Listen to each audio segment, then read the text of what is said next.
You shouldn't have come. The stench of your cheap clothes is ruining my party. Those were the last words my brother's fiancée whispered to me before she deliberately emptied a glass of vintage Cabernet down the front of my white dress. The music died. The crowd gasped. Bianca stood there smirking, waiting for the tears. He wanted a scene. I gave her a countdown. I didn't wipe the stain. I didn't look for a napkin. I checked my watch. It was 6:02. I decided that by 6:05, this entire wedding would legally cease to exist. Before I tell you how I legally evicted my own brother's wedding party in under 180 seconds, drop a comment and let me know where you're listening from and what time it is for you right now. I want to see how far this story travels. I didn't run to the bathroom. I didn't reach for a tissue. I stood absolutely still, letting the red wine soak into the fabric, turning it cold and heavy against my skin. The crowd was waiting for the breakdown. They wanted the scene where the poor relation runs away sobbing, humiliated by the golden couple. I denied them that satisfaction. Bianca laughed. A light tinkling sound that was practiced to perfection. She snapped her fingers at a passing waiter, not even looking at him. Get her a napkin and maybe some club soda, though I doubt it will help that fabric. It looks like polyester. She dismissed me with a wave of her hand, turning her back to accept the coos of sympathy from her bridesmaids. That was when Denise, my brother's mother-in-law-to-be, stepped in. Denise works in human resources at a mid-sized tech firm. She handles people for a living, usually by firing them. She gripped my arm with a strength that belied her manicured nails. "Let's get you out of the sightline," she hissed, her smile tight and fake for the benefit of the onlookers. "We can't have you looking like a crime scene in the background of the first dance." She marched me away from the family table, away from the crystal centerpieces and the ocean view. She walked me past the guest tables, past the bar, all the way to the swinging metal doors of the kitchen. She pulled out a chair at a small wobbly folding table tucked in the shadows, the vendor table. The DJ was there eating a cold sandwich. The photographer was changing a lens. This was where the help sat. "Stay here," Denise said, smoothing her dress. "And try not to speak to anyone important. We're doing you a favour by even letting you stay." I sat down. I looked across the room at my brother Caleb. He was standing 10 feet away, holding a glass of champagne. He had watched his fiancée pour wine on me. He had watched his mother-in-law drag me away like an unruly child. He looked me right in the eye, took a sip of his drink and turned his back. That was the moment the sadness died, replaced by a cold, sharp clarity. I looked at Bianca, glowing in the centre of the room. Most people would think she was just a mean girl having a bad day. But I knew better. This was the predator's arithmetic.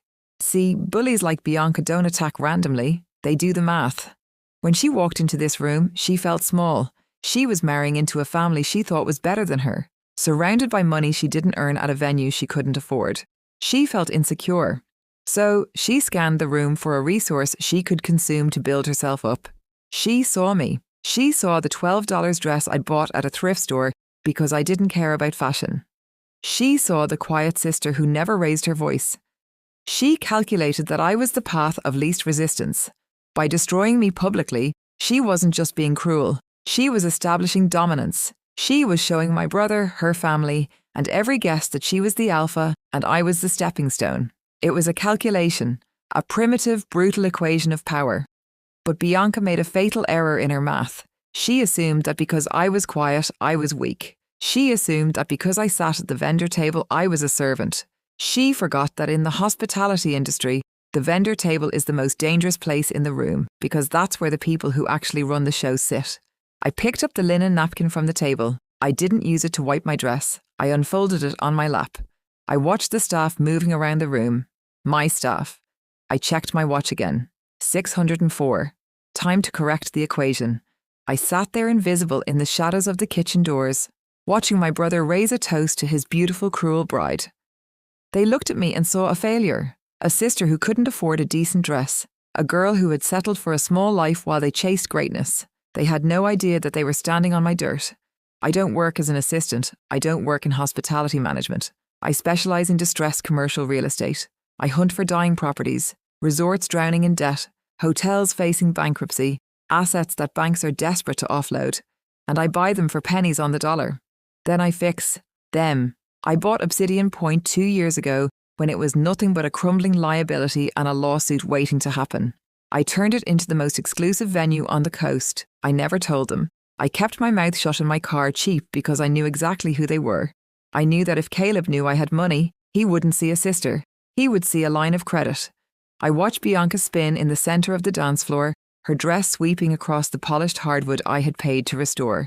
She looked radiant. She looked expensive. And suddenly, the invisible ledger opened in my mind. It's a specific kind of accounting only the scapegoat of the family understands.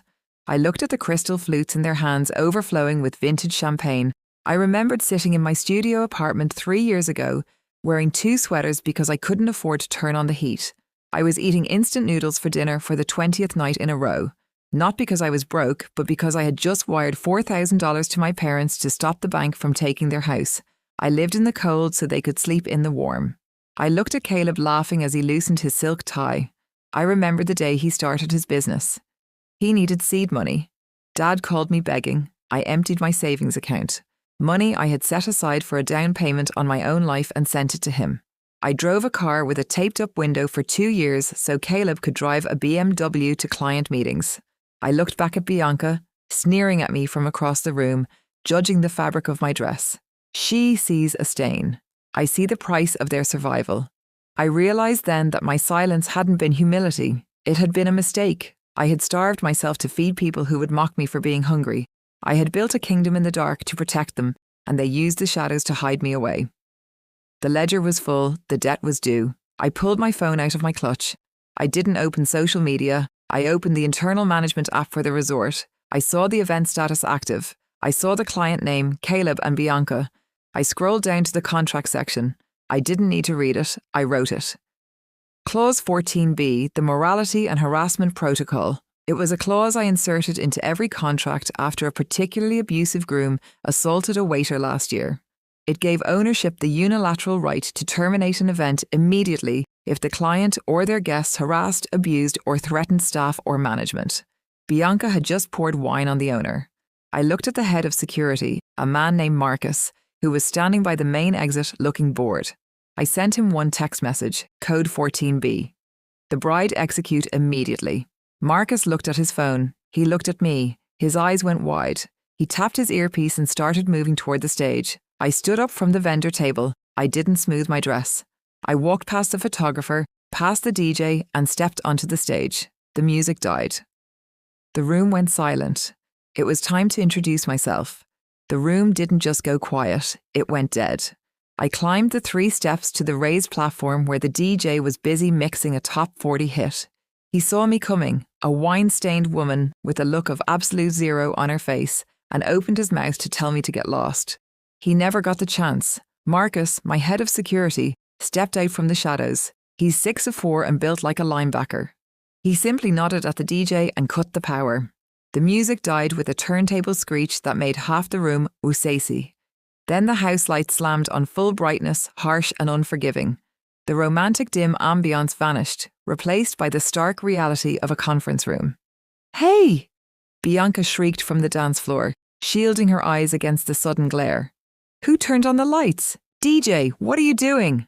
I took the microphone from the stand. It gave a high-pitched feedback whine that made everyone cover their ears. "He's following orders," I said. My voice boomed through the speakers, steady and calm.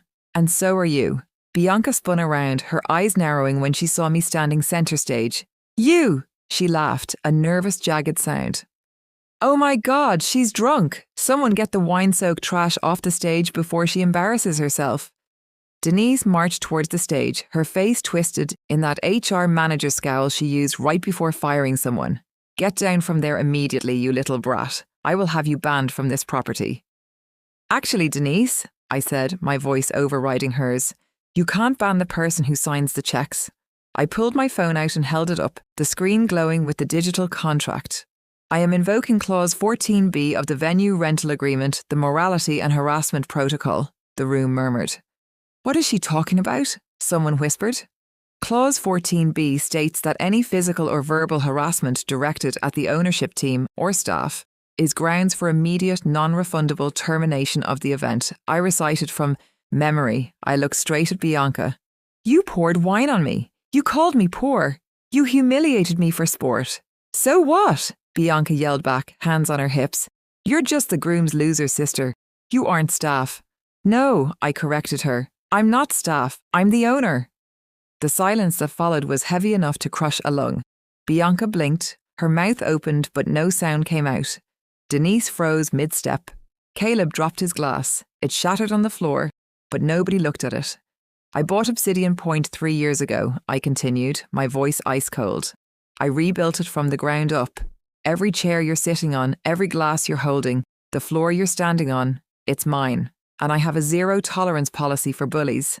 I gestured to the exits where 6 uniformed security guards had just materialized. Arms crossed. Bianca, Denise, you have violated your contract. Your event is terminated, effective immediately. You have 10 minutes to remove your personal belongings and vacate my property. If you are still here at 6:20, you will be escorted out by the sheriff for trespassing. I lowered the mic, clocks ticking, the room didn't calm, it detonated. Bianca shrieked and charged the stage, mascara streaking. You liar! You jealous loser! You're broke and trying to ruin my wedding. Denise barreled behind her. I work in HR. I know real power. I'll blacklist you from every venue and see you dry. I stayed still and watched high society melt. Then Caleb moved. He ripped the mic from my hand and shouted over the crowd. Don't listen to her. My sister isn't well. His voice softened into false concern.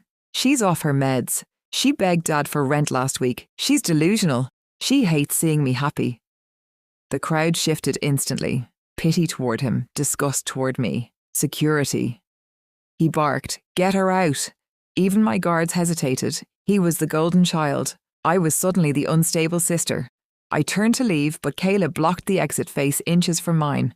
You're broke, Belinda. And tonight, I'm telling everyone where your money really comes from. He believed every word because Dad had lied to him too. You really believe that? I asked. I know it, he sneered. Let go, I warned. Or I foreclose. He faltered, confused. I walked to the DJ booth and cast my phone to the giant screen. Caleb and Bianca's photos vanished, replaced by a deed of trust. Borrower. Frank and Martha Sterling. Lender. Obsidian Holdings. Elsie. Status delinquent. Gasps. I didn't beg Dad. I said I bought the mortgage when he begged me. A swipe revealed a second document. Caleb's business loan. 90 days past due. He went pale. You're the investor. I am the lender. I said I paid for your startup, your car, your ring, and this venue. I showed the ledger. 6 figures owed. I don't pay rent because I own the roof you live under. Silence.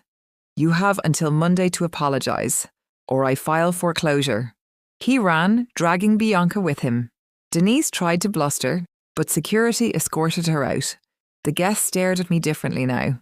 Not the girl in a ruined dress, but the woman holding the deed to their dreams. I poured myself a glass of wine, savouring the quiet. I deleted Caleb, the mom, then Dad.